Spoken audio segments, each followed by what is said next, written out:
Welcome to Ticket to Life, and I am Henry. And man, oh man, can you believe it?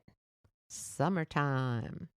Summer vacations, summer staycations are being planned. And if you haven't planned, then you might be thinking about starting. Many people hate traveling, especially during the summer, and I don't blame them. I've always wondered why people come to Texas for vacation, and I love Texas. I'm a Texan. I just have never understood why are they coming to Texas? I love my state. But anyway, it's just that it is so stinking hot, but during our summer, it literally sweltering. I mean, it can be in October and we're still all wearing shorts and running the AC. So the good thing for most of us born here and raised is that we know what to expect. It's hot, hot. Oh, yes, and it's hot. And if you don't have a pool and you want to be outside, trust me, a small wading pool in the shade will work wonders, even for adults. Trust me. I mean, this is so true. I do love summer, and the reason is that now that I'm getting older, I get cold easier. But I will take the weather, whatever the good Lord wants me to have or be on any given day, and be glad in it, for He has given me yet another day on this planet. But anyway, I hope everyone is doing well. I hope everyone and just to let you know, it is 7:30 a.m. This is probably the earliest I've done a podcast because usually I do them in the afternoons or mid morning or. But anyway, I thought, why not? I have nothing else to do, and I must get to my people, but my listeners. But anyway, today I wanted to talk about vacations and summertime and just a couple of little hints, and it's just more or less just refreshing our memory about summer, and remember that if you have kids, you want your kids to have a good summer. And I'm hoping, well, I'm going to get into that in a little bit, but the other thing is Father's Day is coming up. Now, I repeatedly reminded you of Mother's Day, so I need to do the same for Father's Day. I hope that you can plan to be with your dad, that he is around, and being able to spend time with you and your kids, if you have kids or grandkids. It's just a good time. It just is. So, and I will give you the date on that in a moment because I am not that prepared at 7:30 in the morning. But anyway, I wanted to ask your opinion. And please, I think people are shy to contact people on the radio or on podcasts, but we love feedback. We do love feedback. I've had some positive, most they're all positive by the grace of God. Now that I'm saying that, somebody's going to make sure to send me a negative comment. But okay, Father's Day is the 15th. So you have a few weeks to start preparing for your dad. And yes, I will remind you because dads need to be remembered too, because some dads are single dads. Like I do have a podcast and it's about a single dad. And no, he's not a single dad. He's a stay-at-home dad. Sorry, Kyle. Uh, he's a stay-at-home dad and he does amazing. And anyway, but the next thing I did want to ask you, and this is what I want your opinion on, honestly, and that is I want to get your thoughts about the past two guests I've had. I had Jeff and Phil, and Jeff was on podcast episode 172. Let's go cruising. And Jeff was so informative on cruises. And if you haven't heard it and are planning on going on a cruise, then I highly, highly recommend that you hear it. Hear it today.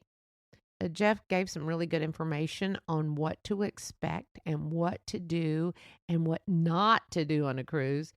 And if it is, again, your first cruise, I just recommend listen to it. It's fun. And I will tell you, those who heard it, we aren't actors because Jeff is my husband, but we tried to play it off like he was a guest and then I introduced him. But I thought it was kind of funny because Yeah, we just kind you just kind of laugh because you're like, okay, we're doing a lousy job at this, but I hope you enjoy the podcast.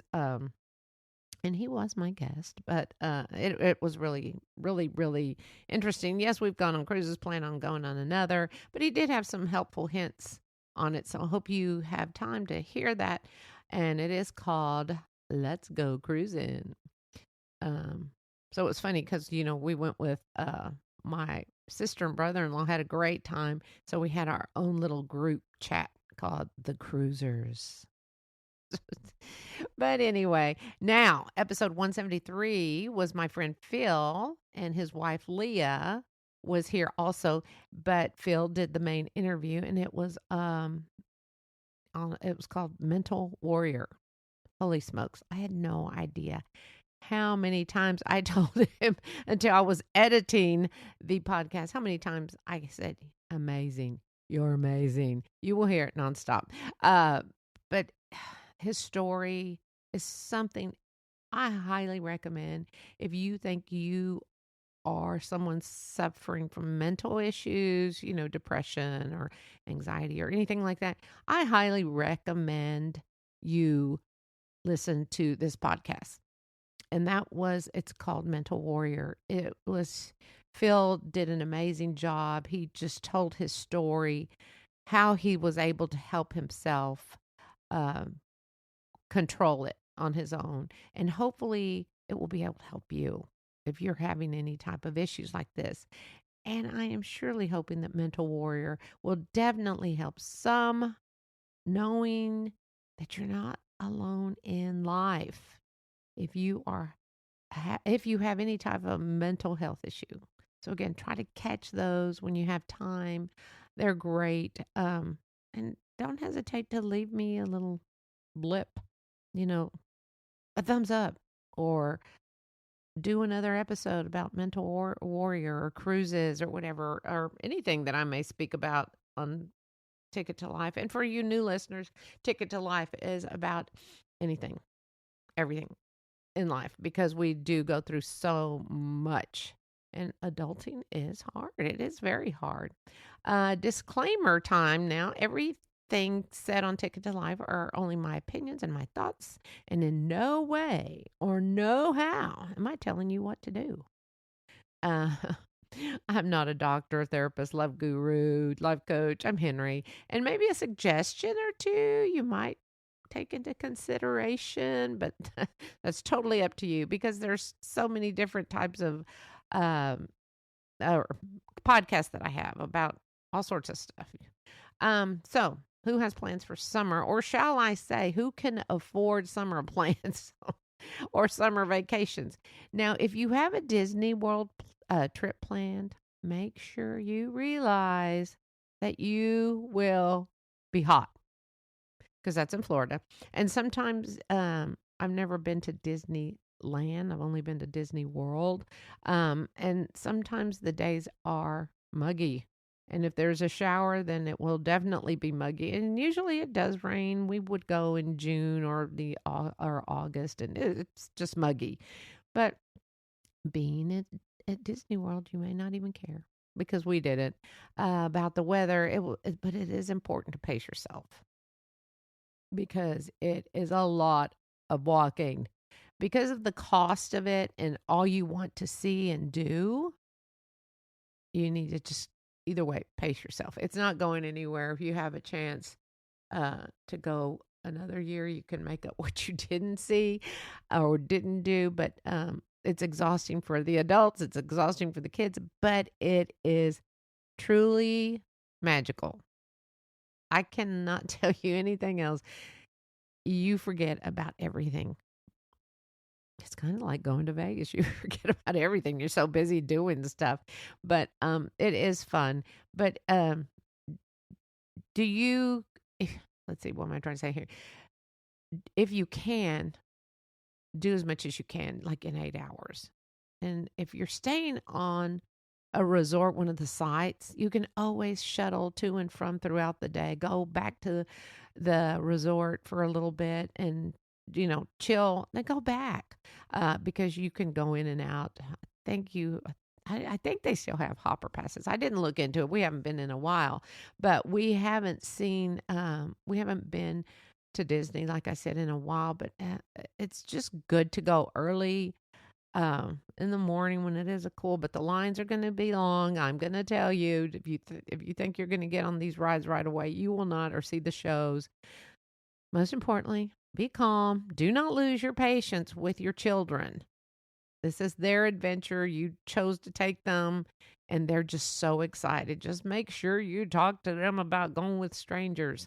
Um, Not that anything that I know of has ever happened at Disney, but I don't know. But anyway, just talk to them about that. And now, the other thing you will see, no, just let me backtrack there. When we did go, our kids were in their early teens. We've always loved Disney. We're just Disney people. Uh, uh, Honestly, as I've gotten older, I haven't had the urge to go back to Disney World, but we have enjoyed it, and that it was great because they were in their early teens, maybe 7th and ninth grade, and it was great. I mean, everybody had a good time. Um, Now, the thing you will see are plenty of families with babies, like babies. No, they're not walking babies, and kudos to them. And then those that are there with toddlers. I don't think I would have been able to do that. And I'm being honest. So that's great that you can do that. And I honestly think that for myself, I just wouldn't have been able to do that at Disney World, to have my kids that little, because first of all, they don't know what the heck is going on. And second of all, I would have been tired. I'm going to go change the baby again. Oh, I got to go someplace to nurse. Oh, I got to go. It's always something. So we actually loved it so much. We had such a good time. We went 3 years in a row. No, now, not too sure that I would do that again. But again, perhaps we will go back someday with our grandkids. I hope so. And honestly, it is a magical place. So, those of you planning a Disney trip, have a wonderful time and live in that moment. And again, be patient with your kids because they get so hyped up. It's so exciting, the color and the music, and there's just something always to do. But make sure you drink plenty of water. Now, my next thing is going to the beach. I love the beach. I just love the beach. Always have, always will. And my husband wasn't a real fan when we first started to go, and now he loves it too, or at least he says he does. I literally enjoyed the long walks on the beach and laying out and enjoying the sound of the ocean and seagulls and the smell and just everything. It's just so, you just get lost. And I like to take a good book, maybe a beverage, playing my favorite music. It's just relaxing, like I said. But if you do have little ones, it is a different story. Last year we rented a beach house in Galveston, so there were 6 adults and 3 little ones, ages 5, 2, and 10 months old. And it was great. Honestly, it was great renting the beach house. We split it 3 ways with our kids, and it was great. Come and go, But if you do stay at a hotel, now here's a story, and it is a safety story for you with children. If you're staying at a hotel anywhere, make sure that you have your little one's hand when you're getting off the elevator. Even the most cautious parents make mistakes, and that would be me. We were at a hotel, and our son was probably 3, and our daughter would have been, what, 1.5, 2, or whatever. So we're getting off the elevator. And as we walked out, we just saw the doors closing and our son still on the elevator. Yes, I slightly panicked. No, I was more than slightly panicked. And my husband said, I'll go downstairs. I'll meet it, because it wasn't a real big hotel. I'll go downstairs. And so I pushed the button, hoping it would magically open and he would be there. And bring the elevator, of course, back. By the grace of God, it did back magically or miraculously come back up. And there was a couple. And they said that we were going to stop on every floor until we found his parents, and they were very nice. And they said, "Oh no, he wasn't scared at all." Thank God, because Mom was a little terrified, and they chuckled, and I thanked them not to stop, and I hugged him as though he had run away and changed his mind, like he was the prodigal son. He left and came back. But anyway, was he scared? No, they said he was great, and he kind of looked at me when I was hugging him and said, "Oh, mijo, I'm so sorry. I can't believe I left you in the elevator." Da da da. And he kind of looked at me like, you know how kids will look at you like, "Calm down, lady. I'm here." So you know that look, parents, that kids give you. But anyway, if you do go back to the beach, if you do go to the beach, or if you, a lot of people are like, "Oh, that's sand." Well, you know what? It's just sand, people. It's and one thing, make a list of everything you will need, because if you're at a hotel or if you're at a beach house, you're going to be going back and forth if you keep forgetting stuff, and do that checklist. Well, if you're staying at a, well, of course, anywhere. Always take a baby monitor if you have little ones for security. For my security, I needed sanity. Otherwise, I'd be popping my head and waking them up every so often. But make sure you have like beach umbrellas. We bought one of those beach pop up tents for the kids, and take snacks and snacks. Oh, yes, and more snacks and drinks. And don't forget drinks for yourself, the special drink that you need. And sunscreen. Please remember to apply sunscreen and reapply. Oh, we all forget that on our little ones because they get so excited and having so much fun. And remember, it is not recommended for babies under a year, I believe. Um, yeah, that they should not get sunscreen applied on them because their sweet baby skin isn't fully developed, I guess, and it's sensitive, and their skin is thinner, and it's more susceptible to being irritated. An allergic reaction may occur from the chemicals in the sunscreen. Read the label and ask the pediatrician. Man, do I sound like a Lita or a grandmother or what? Tell me. I think I do. But that's just so, so important that make sure about the sunscreen, except for if they're little, make sure you have plenty of shade for them. Now, for those of you who will probably not be going anywhere and planning a staycation, that's great too. We've had many when the kids were little, many that we didn't go anywhere. So, and that's okay because it's so stinking expensive to do anything nowadays. But anyway, so if just go to, for me, it's just making sure your kids are safe all summer. Um, and here I'm going to give you some ideas. And, these are just my ideas, what I may have done with my family. And I hope that you can do with yours because they were good memories. But first of all, we got to get them away from their cell phones or their technology and spend some quality time. The kids would start journaling in the summer on what I did on my summer vacation, but then, it would fizzle out. But it was something. And so I'm hoping that your kids won't be home alone. No es bueno. That is not good, especially small children. Now, in Texas, the Texas Department of Family and Protective Services recommends that children under the age of 12 should not be at home alone. And for some of us, we know kids that are 12 that should and older should not be at home alone. And if you don't feel as though your child is responsible enough to be left home alone, don't do it. Find somebody to take care of them. I know that is common for both parents because most parents do have both parents work full time. It's hard to find a place to leave your children that is safe. Childcare just for a short amount of time. Now I do know that some people would do VBS and they'll their kids know Jesus upside down, backwards, up, right side up because they will put them in the different churches at VBS. And believe it or not, sometimes, unfortunately, that's the only time they do anything with Jesus, but that's their business. But anyway, remember, they won't be little for too long. And this is your chance to really make some good memories. And hopefully you will be able to spend quality time with them during the summer break. Now, for teens, definitely keep an eye on them.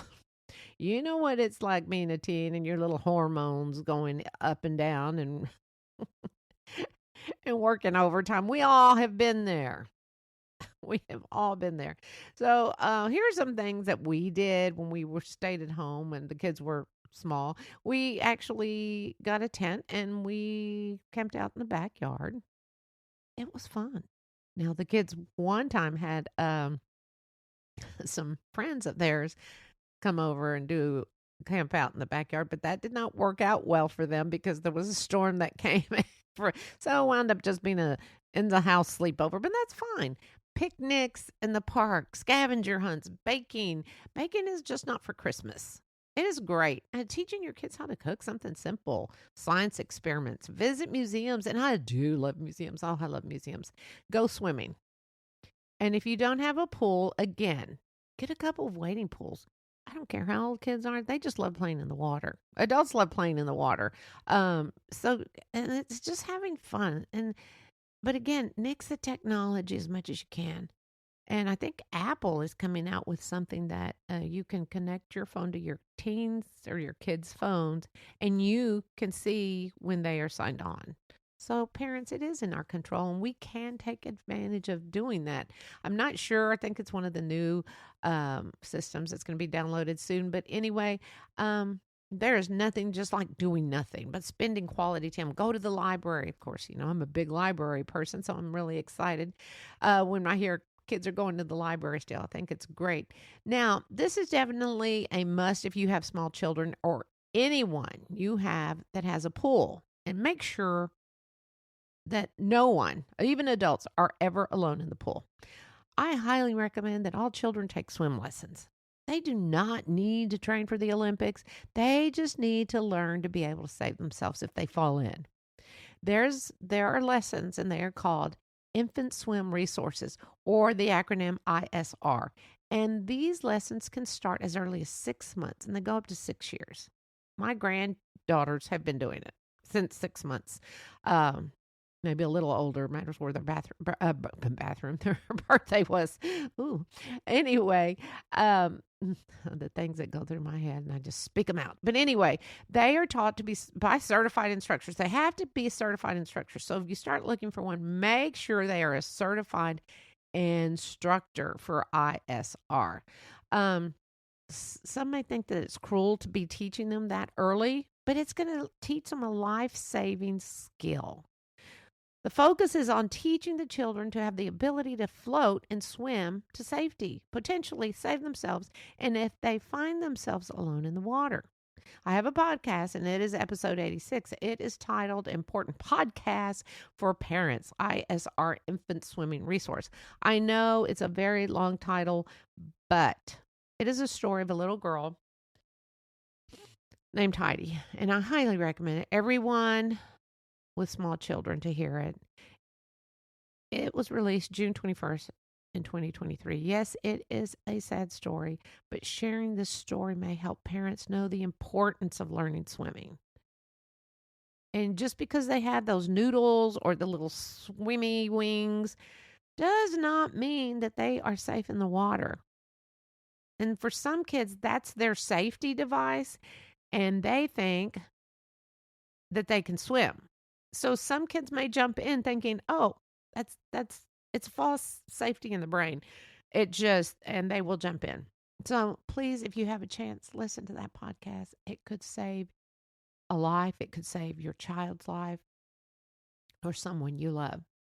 So I'm sorry, I didn't mean to end on a sad note, but I want all of you to know how important it is in this world that these little ones learn how to swim, and adults. Don't be ashamed. If you're an adult and don't know how to swim, go take swim lessons. It's okay. I know that all of those who have little ones want to be safe, even on an elevator. Geez, I can't believe I did that. Can't believe I shared the story. But please watch your kids on the elevator. But in a few weeks, my husband and I are going to Kerrville, Texas. We're so excited. We are going, a friend of ours, Pat, hope she doesn't mind me saying her name, but Pat is a common name. We are going to Kerrville, Texas, which is for us, it's about 5.5 hours. It's not too far, but we are going to what is called the Coming King Sculpture Prayer Garden. Now, I have heard and seen pictures of this. If you can, look at it. If you're ever in Texas and want to have that religious experience, go to it. I cannot wait. I can't wait. Just seeing the pictures and her pictures and the stories that I've read, I cannot wait. So I will make sure to share some pictures and let you know how that mini trip of ours, that's what I asked for Mother's Day, was a trip to Kerrville. That sounds like a real Texas town, don't it? It sounds like Kerrville, Texas. So I will be visiting Kerrville. Okay, I really don't have that Texas twang. But anyway, if you ever want to, again, shoot me an email, feel free to do so. And here's my email, because I did receive my request that I have for a couple of podcasts. Ticket to Life 022 at gmail.com, or you can text a message on description to this and all podcasts. And don't forget, for all of those in Atlanta, shall I say, Metro Atlanta, you can start your day on Thursday mornings with me on the radio on 99.1 FM WDJY at 7 a.m. Eastern. I just love what the radio station is doing. They have someone writing up about all the podcasts, all the different podcasts that are on the radio. And it's just a little write-up about our shows. And thank you to all those at WDJY 99.1 FM for allowing all of us to share our podcast on the radio. I appreciate it. And one more thing for you Atlanta people. I have to thank you because we watch West Side in Lenexa, Kansas on Sundays. And that's a church. And they had a guest speaker, singer, Laura Story, and she is from Atlanta, Georgia. Oh my gosh, she was amazing. She sings so many spiritual songs. One of them was Blessings by Laura Story. No, I'm not being paid to mention her name. But anyway, if you have a chance, listen to her. This is Henrie. It's already time for me to say goodbye. But anyway, I will let you know how my Kerrville trip is. And I want to say thank you. I will be praying for you. And I cannot wait to see you next week. Thank you so much. And go find your blessings.